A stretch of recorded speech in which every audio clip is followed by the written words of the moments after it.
Just 90 miles off the coast of United States lies an island that became one of its greatest rivals, Cuba. What started as a nearby neighbor turned into a decades-long conflict shaped by power, ideology, and global tension. Before the rivalry began, Cuba was heavily influenced by the United States.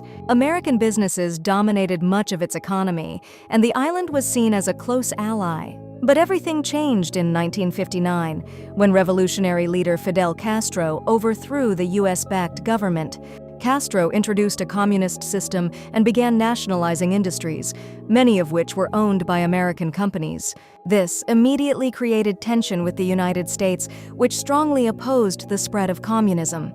As the Cold War intensified, Cuba aligned itself with the Soviet Union, America's biggest rival at the time. This alliance brought the conflict dangerously close to U.S. borders. In 1961, the United States attempted to overthrow Castro through a failed invasion known as the Bay of Pigs invasion. The plan was to support Cuban exiles in taking back the country, but it ended in disaster, strengthening Castro's position and embarrassing the U.S. on the world stage. But the most dangerous moment came just a year later, during the Cuban Missile Crisis.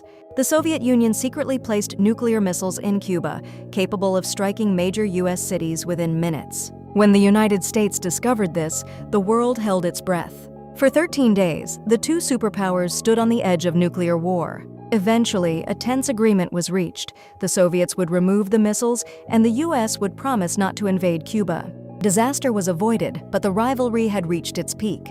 In the years that followed, the United States imposed strict economic sanctions on Cuba, aiming to weaken Castro's government. Travel and trade between the two nations were heavily restricted, and Cuba became increasingly isolated. Meanwhile, Cuba continued to operate under a communist system, maintaining close ties with the Soviet Union until its collapse in 1991. Even after the Cold War ended, tensions didn't disappear. Political differences, human rights concerns, and economic policies kept the two countries apart. However, in 2014, there was a surprising shift. Under Barack Obama, the United States began restoring diplomatic relations with Cuba. Embassies reopened and travel restrictions were eased, giving hope that the decades-long conflict might finally come to an end. But the relationship remains complicated. Policies have changed again over time, and full normalization has not been achieved. Today, the story of the US-Cuba rivalry is still unfolding, a reminder of how history, politics, and ideology can shape relationships for generations. From revolution to nuclear crisis, from isolation to cautious reconnection, this rivalry has influenced global politics in ways few others have. And even now, just miles apart, two nations continue to navigate a relationship defined by one question: will they ever truly move past the past?